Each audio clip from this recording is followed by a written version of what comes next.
Hello everyone, I hope you all are fit and healthy. So we were learning about synthesis and splitting of sentences. In my first video, we learned to synthesize sentences by using all these 5 rules.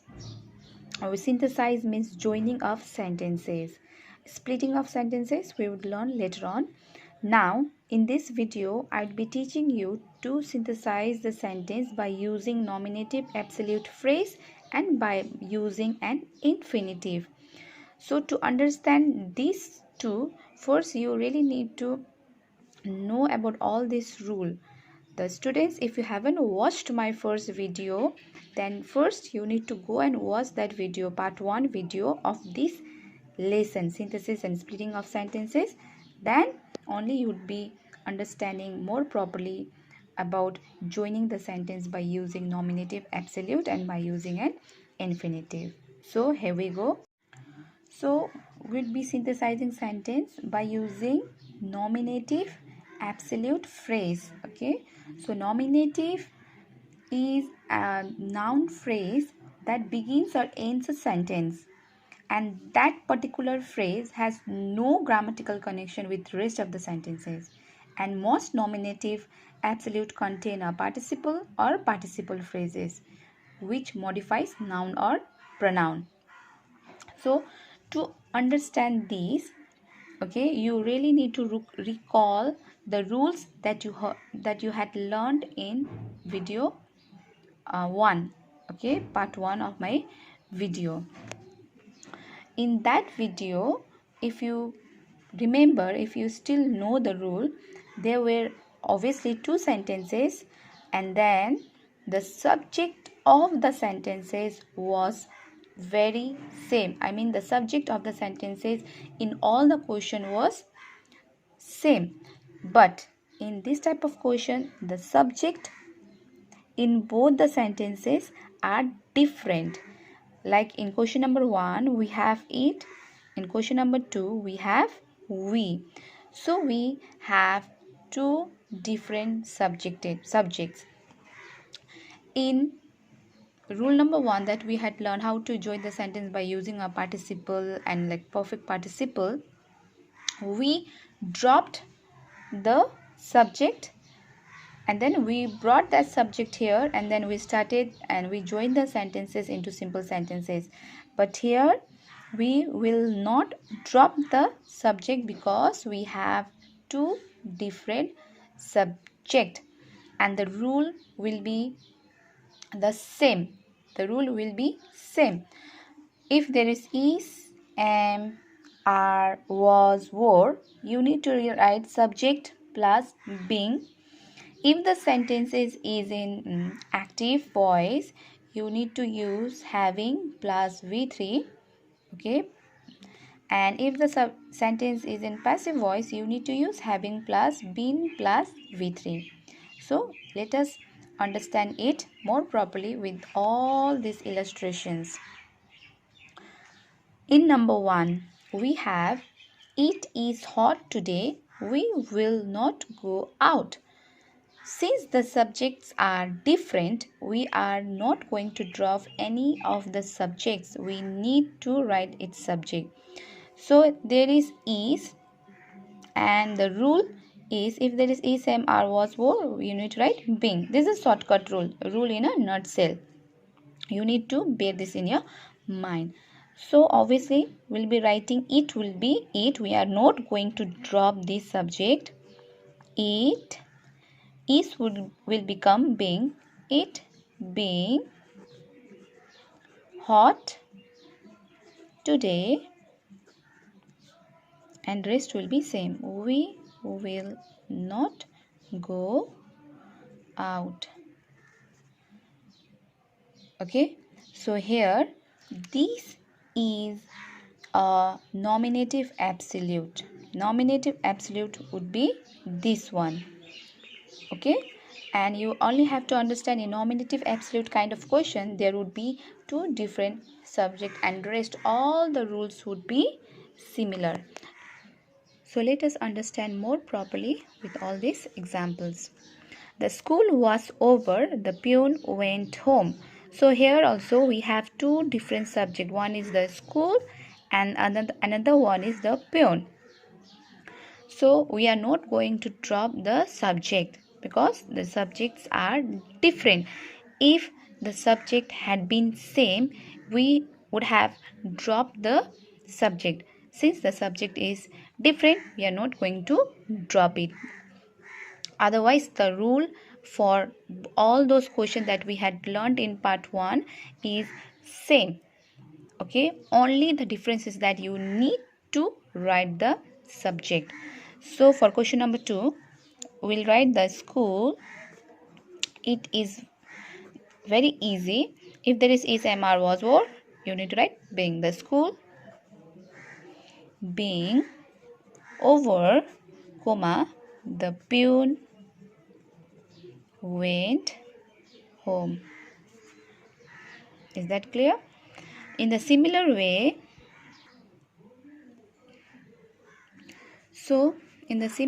I have written answer for number 3. The teacher was absent, so there was no English class today. If there is was, so we need to write only being. We need to replace was with being, and rest all the answer would be similar. We are going to join this sentence by using comma. So this sentence that we had made is it in a simple sentences. Okay. So now question number 4. The sun set, the soldier began to march. Okay, so here the sun set is in passive or active voice? It is in passive voice.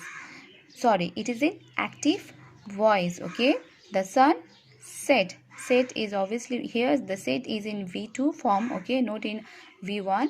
Had it been V1, there would have been S, but it is in V2. So the sun already had set actually. Okay, so the sun set, the soldier began to march.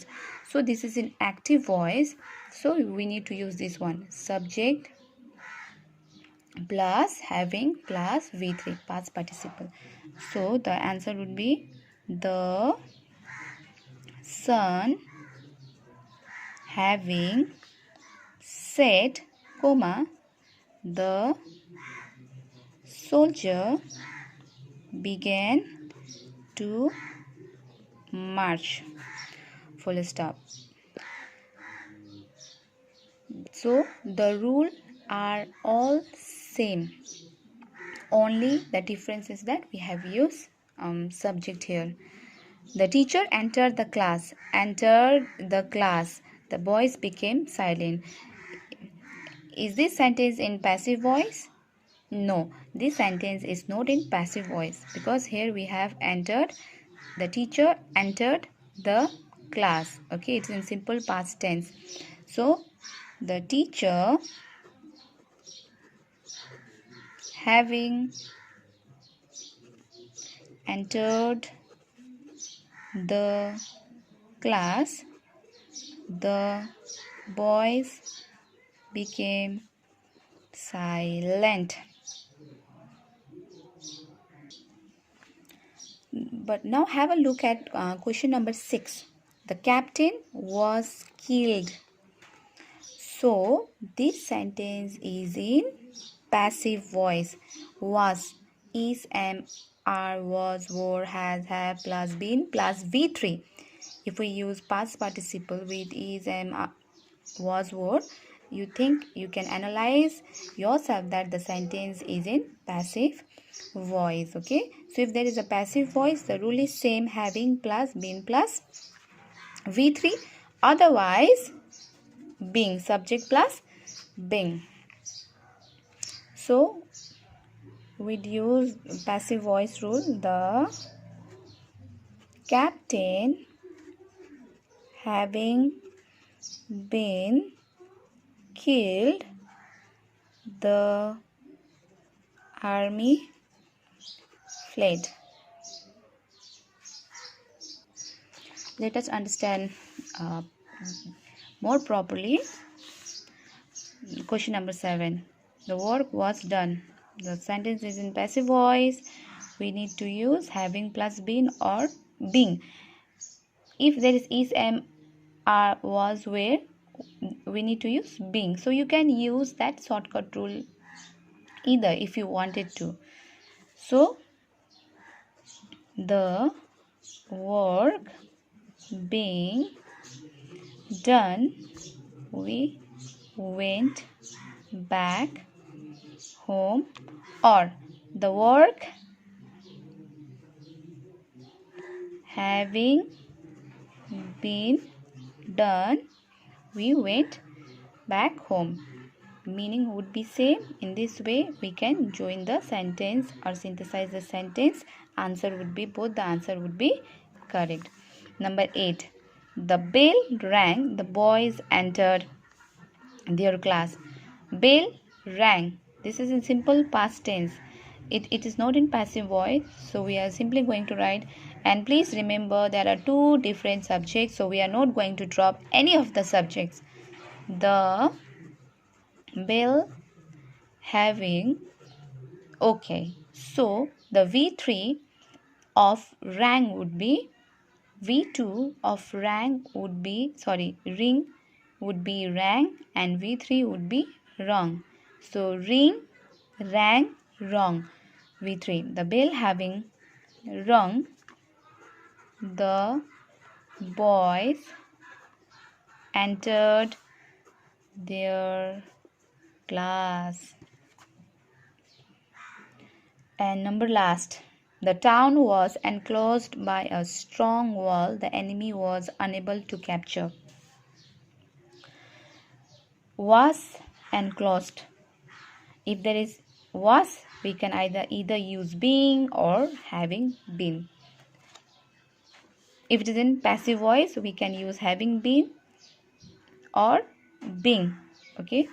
So the town was enclosed. So we'll be writing the town having been enclosed by a strong wall, the enemy, you need to put comma, the enemy was unable to capture. So this is it, and there our rule in nutshell is am, are, was, were, subject plus being. If there is active voice, subject plus having plus V3 means perfect participle. Passive voice, subject plus having plus been plus V3, or subject plus being plus B3. So in this way we can synthesize the sentence by using nominative absolute form. So these type of questions are given basically to understand the approach of synthesizing the sentences. How can you join the sentences into simple sentences? If the questions come, join the sentences by using nominative absolute, you are going to use in this way. If the question comes, join the sentence into by using participles, you need to join it into the way that I had taught in part 1 video. So it is basically that. If the question doesn't come, if the question is only join the sentences, you can use any of the approach that you know, but you should be using the correct rule. So now one more rule of joining a sentence into one simple sentence is by using a infinitive. Okay, infinitive in a very easy way can be explained as to verb. The infinitive is referred to as the to verb, means actually it is non-finite verb, but for time being you just understand that if there is a to plus v1 plus verb, that means that is infinitive. That is an infinitive. To go, to come, to play, to eat, to sit. So this kind of the verb which is accompanied by to, preposition to, that would be called as an infinitive. Okay, so we can also join the sentence by using an infinitive. I have very few example here. He has many duties. he must perform them. So how can we synthesize this sentence? By using to. The approach that you should know here is you have to drop, because the subject is same, so we would not be writing he again. So I'll just write this illustration, then you'd understand properly. He has many duties. This answer can be joined. He has many duties. Now I will deduct this. Okay, I'm not going to write this directly with this main verb here. I'll be writing to. He has many duties to perform. So I'm not going to write them as well. The meaning has become similar. He has many duties. He must perform. He has many duties to perform. So we have not altered the meaning of the sentences. That thing you should bear in mind when changing sentences. We must not alter the sense and the meaning of the sentences. He has many sons. He has to educate them. We'll drop this. We'll take this main verb. He has many sons to educate. That's it. It's very easy. He cannot afford a motor car. He is too poor. So here you need to have that sense. Okay, which sentence to be brought front. Okay, which sentence to be written in the second. So here he is too poor now. In this sentence we don't have main verb, so we have main verb here. He is too poor to afford a motor car. So this is it for today. More other rules will be taught in next video.